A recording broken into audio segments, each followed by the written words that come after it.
Everyone in the chattel car was thrown forward as the ancient train's braking mechanism shrieked and spit sparks. White flashes flickered through slatted walls, illuminating the compressed mob of humanity held within. The screaming metal was quickly drowned out by a pandemonium of shouting, cursing, grabbing, shoving, and fighting. Darak welcomed the chaos, because it finally gave him a chance to breathe. He was drenched in sweat and filth, most of it not even being his own. He hadn't been able to lie down, sit, or even turn around the entire journey, crushed in from all sides by his fellow condemned. They voided their bladders and bowels where they stood, only able to hope their filth fell through the grated floor. People screamed, puked, and ripped at each other with their teeth as they plunged for hours through complete darkness. The enforcers emptied the labor camp and stuffed as many convicts as possible into every train car. In the bedlam, a few naive fools tried to make a break for freedom. None of them got very far. The enforcers dispatched them in their usual brutal fashion, shoot to wound, drag them into full view of everyone, and then blow their brains out. No one even dared think of escape after that. Preachers bellowed through augmented voice boxes, praising the guards for their efficiency and dedication. They charged every convict present to emulate the enforcers further. It was the only way to earn the God Emperor's forgiveness for their crimes. Crimes, Darak muttered as he was packed into the car. His wife died trying to deliver their child, and her mortal sacrifice wasn't enough to save the babe. It perished before taking its first breath. He went numb to the world around him, unable to feel, hear, or even think. It took many moments before he realized he was being shouted at. The orderlies barely gave him time to wrap her body in a sheet before evicting them from the room. On his way out, staffers mumbled condolences and reminded him to turn the bodies over to the corpse collectors before the next morning shift began. Darak walked to the disposal site as if in a trance, shuffling along in such a stupor he could have been mistaken for a servitor. Yala had been so happy when their procreation request papers had finally been approved by the foundry managers. She ran halfway across the manufactorum to tell him the news. They worked double shifts for 2 weeks afterward, but they both agreed it was worth it. On every break, they'd meet up and try to come up with names. Yala was hoping for a girl to name Navi, after her mother. He had wanted a boy named Dar, after his younger brother. When he finally reached the collection point, he froze in front of the steel chute. He'd heard the rumors all his life about what the corpse collectors did with the dead. Stories like they were used to build servitors or rendered down to make biofuel, or even... Darak began to tremble all over.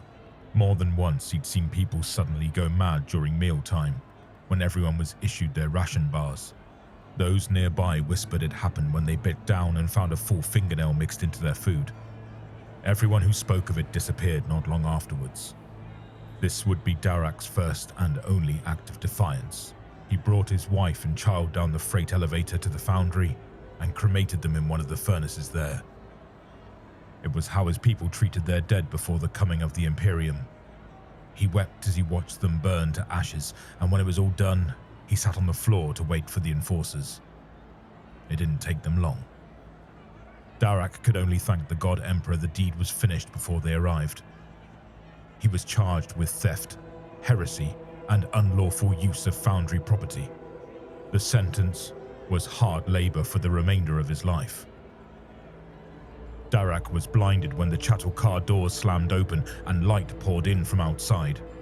Beyond stood enforcers with leveled shotguns, their grim faces partially hidden behind black visors. Preachers held aloft sacred scripture, reciting out loud passages of sacrifice and courage. Convicts! A harsh voice echoed up and down the train platform. Exit your cars and form up in your designated ranks! All laggards and malingerers will be terminated without warning! The mobs erupted from the cars like pus from a lanced boil, spilling out onto the platform in a tide of filthy bodies. Darak was carried along by the second big push for the doors. A few fights broke out, but the sound of cocking shotguns ended them quickly. He looked back as the last man leaped off the train. The grated floors were streaked with blood and human waste, along with dozens of crumpled bodies. A few were still moving, panting, begging and clawing desperately towards the open air. The enforcers shot them and all the other bodies to be certain they were corpses too. The slatted doors closed, and the train shuddered as it began moving again. Form up! The order came down from an elevated podium where an Imperial commissar stood brandishing a bolt pistol. Assemble in your given rows. Any failure to obey orders will be answered with immediate execution. Darak quickly placed himself between prisoner 8753 and prisoner 8779, his own number being 8768. 8753 was a grinning lunatic, only ever semi-aware of what was happening around him. 8779 was a hulking ex-ganger, his brutish face scarred from long-removed piercings. As he stood there, Darak became aware of distant gunfire and explosions. The air stank of smoke and burning filth. Ashes wafted from above like snow. Only these ice flakes singed as they landed on your skin. All Darak could see in the distance were mountains of ruins, massive slabs of broken rockcrete scorched by fire and pockmarked by war.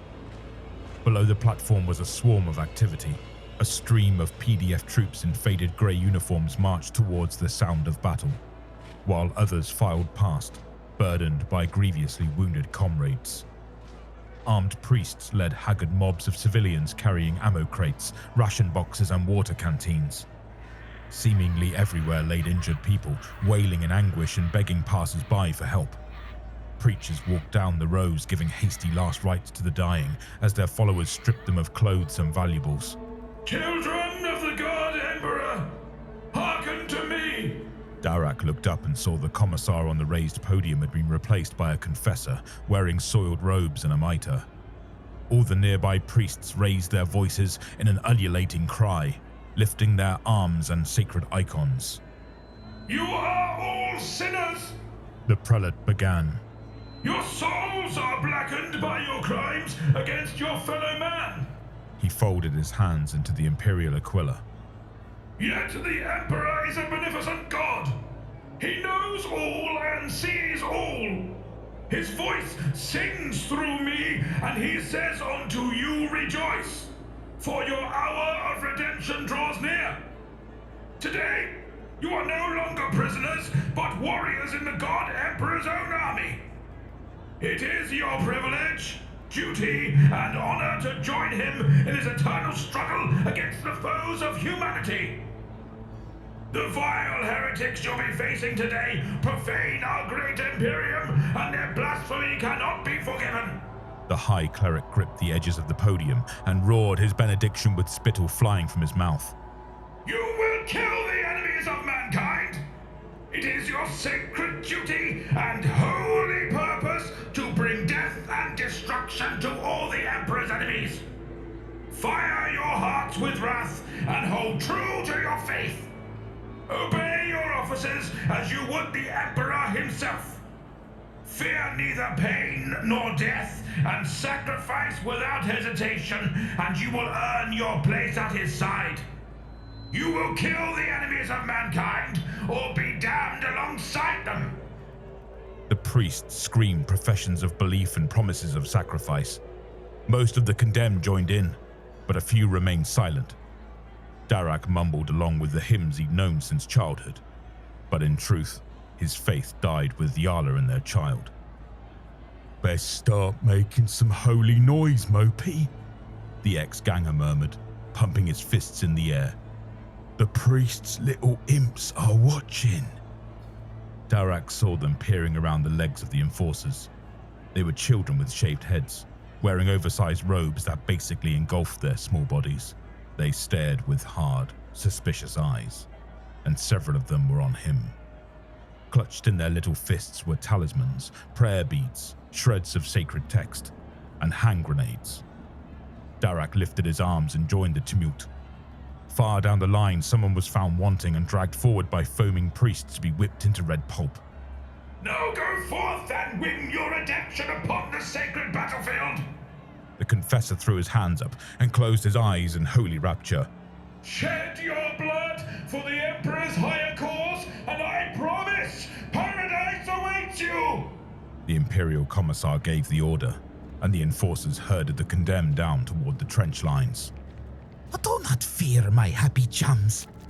8753 gibbered to everyone around him.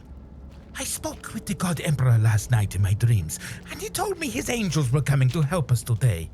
They'll fall from the sky on fiery wings and wipe out the heretics, just as the Holy Book says. His announcement was met with angry groans and violent threats if he didn't shut up. Damn loony, the ex-ganger grumbled.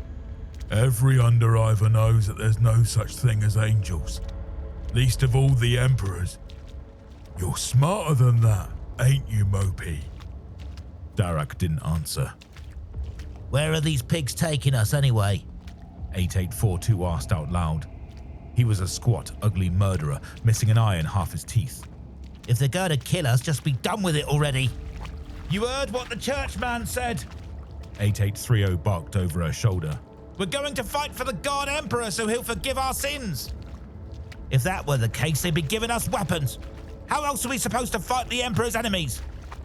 The bosses barely trust you with a shovel. 8779 laughed.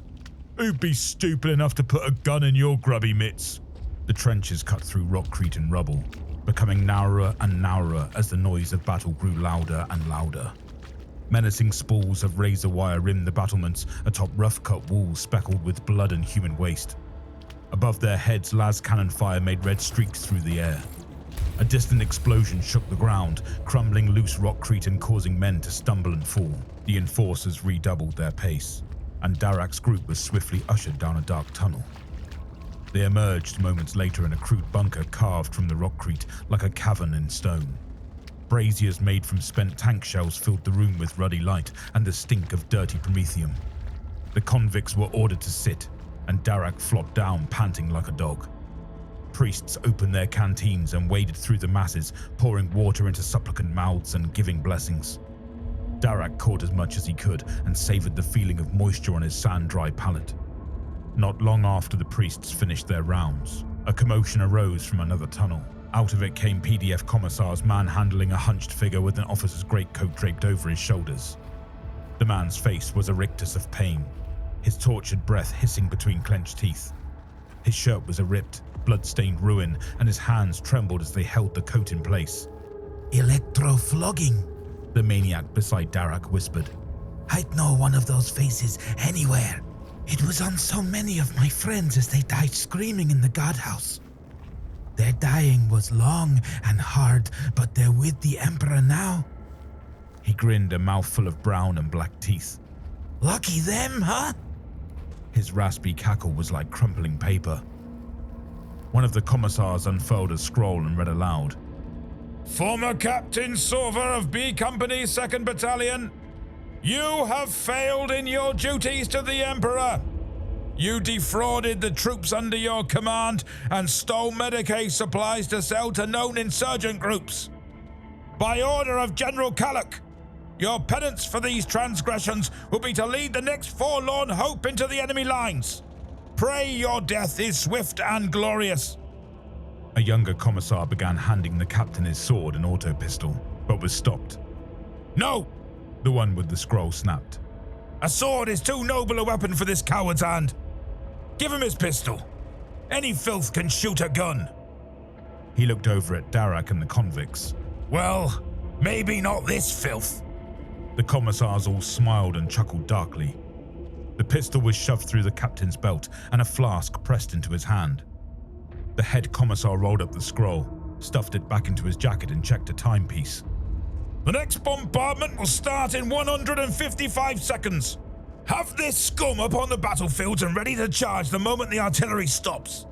Then it's over the top and forward, with only victory ahead and barrier troops behind. He leaned into the condemned man's face. Is that understood? A solemn nod was all he could manage, and the commissars left. The captain pushed his arms through his coat sleeves with great effort, then pulled a rumpled officer's cap from a pocket and placed it on his head. The insignia on the coat and hat had been ripped off, leaving only bare patches and loose threads behind. He took a hefty swig from the flask before tucking it away and drew his gun with a racking sigh. Sorver looked at his new charges with a mix of loathing and grim acceptance.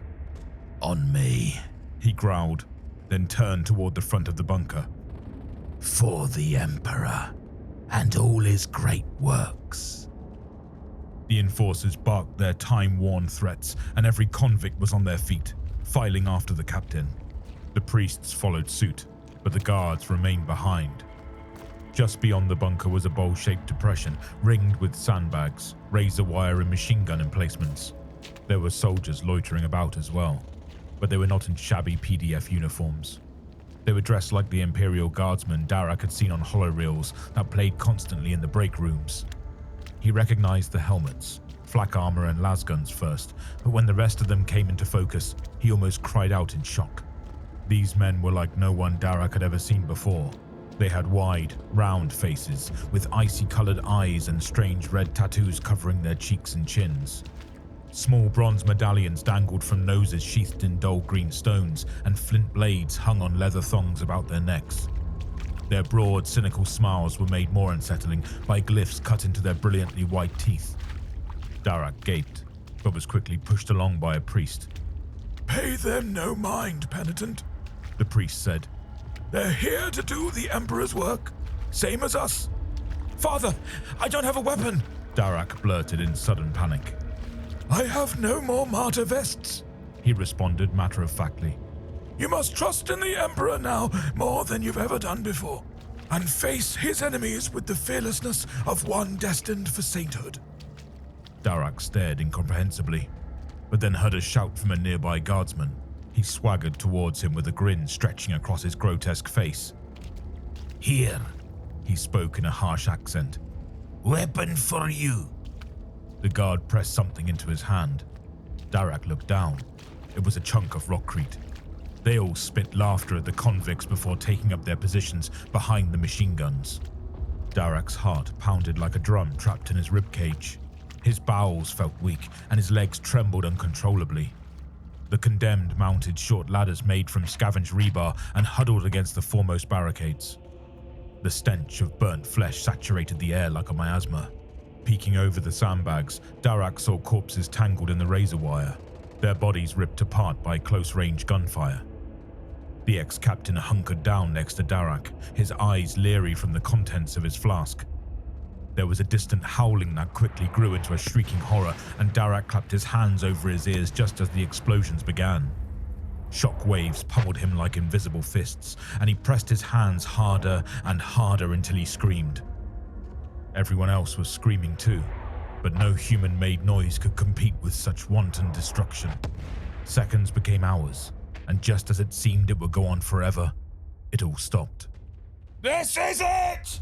Sorva shouted and threw his head back, emptying the flask down his throat. He raised his pistol and pointed it forward. "Over the top, everyone! Over the top now! Go! Go! Go! For the Emperor!" The priests were the first over the sandbags. They held up their holy Aquila scepters and began singing the hymns of battle. Animalistic screams rose with the convicts as they hurled themselves over the battlements with the frenzy of livestock before the slaughter. Darak didn't know what to do, what to think. He just ran. "I'm free! I'm free!" Screamed 8753, throwing up his arms. "Emperor, please! Take me now!" Everyone else was unable to articulate anything beyond primal bellows or heathen curses. They charged through walls of smoke and ankle-deep drifts of greasy, vile-smelling ashes that clung like hot tar. Darak felt things crack and crumble under his foot. Looking down, he saw they were running over a carpet of charred human remains. A sickening cackle welled up from his guts, and then a man ahead of him exploded in a shower of blood and body parts. Something hissed through the air next to Darak's head, and a great torrent of light blotted his vision. Horrific shrieks erupted from all around, and a glowing red-hot spear stabbed him through his right elbow. Darak screamed, twisted and fell, his feet giving out from under him. Groaning in agony and blind with panic, he just started rolling and rolling until he ran into something solid. Darak opened his eyes. It was a slab of blackened rockcrete just large enough to be used for cover. He tucked himself behind it, oblivious to the missing lower half of his arm. The shooting never let up for a moment.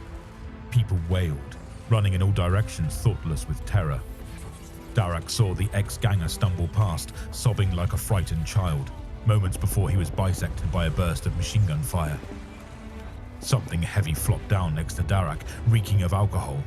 It was Sorva. He looked at Darak hiding on the ground, and all Darak could do was look back.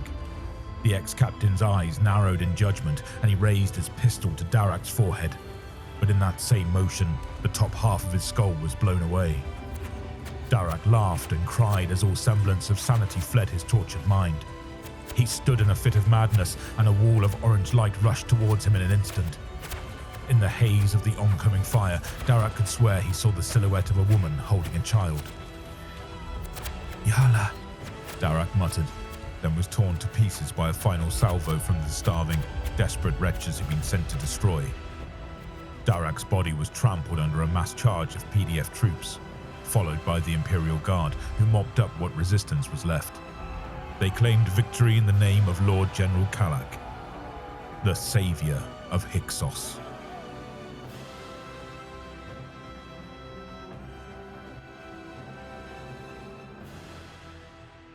The cowed Magister waited impatiently as the guard servitor processed his identity. It stared forward, dead and expressionless, humming and twitching until the process was complete. Past the servitor was the personal chamber of the planetary governor of Hyksos and the overlord of High Vivaris, Shadashor Manetho Goshen. The governor was entertaining several high-ranking nobles from the uppermost spires of the hive. They stood along the edges of a deep pit, laughing, eating, drinking and shouting wages at the spectacle below them. Servo skulls hovered to and fro, carrying platters of meat and fruit, and pitchers of rich, red wine. Lord Goshen was reclined in his maglev throne, gazing into the pit obsessively while gnawing the last morsels of meat off a bone. His legs dangled limply over the front of his chair and danced obscenely every time he tittered. When the Magister got closer, he saw the source of his master's fixation. In the pit was some vile Xenos beast that resembled a mass of writhing arm-sized earthworms. Circling it were 3 naked children slashing at it with knives. my lord, The Magister uttered. I have a report from the front line in Manufactorum District 100. The what? The governor mumbled and reluctantly tore his attention away from the pit. He swiveled his throne around to face the Magister. Lord Goshen's body was withered and malformed by centuries of arranged marriages among the highborn of Hyksos. Around his neck was an augmented life support collar, bristling with tubes and cables connecting into his throne. Above the collar was an obese face with small, close-set eyes, an upturned nose and no chin whatsoever. A stringy beard partially covered his goitered jowls, and grease glistened on his painted lips as he licked his fingers. The insurrection, my lord. General Kalak is pleased to report the last of the rebel holdfasts has fallen, thanks to the heroic actions of the 903rd Zibalban Regiment. He can now begin the liquidation of Hab Districts 18 through 74, but requests the Zibalbans be given official sanction to sack 2 Hab districts to take personal spoils as reward for their bravery. Well, I can't see why not. Those filthy menials must be made examples of, so no one will whisper the word rebellion for 100 years, let alone riot over stupid things like food and clean water. Indeed, Lord Governor. The Magister bowed. The General's tally officers claim casualties were minimal, in the low millions, not counting the liquidations to come, that is. Yes. The Governor waved his skeletal hand dismissively. Be sure General Kalak uses the nerve agent I sent him. It's what worked the quickest last time these ingrates rose up. And yes, I know it'll cause a dip in productivity. Don't even start with that. Just have the necessary bribe set aside for the blood-sucking tithe collectors when they come. Those stinking plebs breed like vermin when I allow it. So we'll have the Manufactorum running at full capacity within the next decade or so. A high-pitched scream echoed from the pit, and the nobles all roared with amusement and slapped each other on the back. Lord Goshen turned, then looked back with a petulant scowl. Damn you and damn your pointless prattle. You're ruining my sport. I want no more you today. In the name of the God Emperor, just go away. For the Emperor and his higher cause. The Magister bowed again and left the room as another shriek rose from the pit.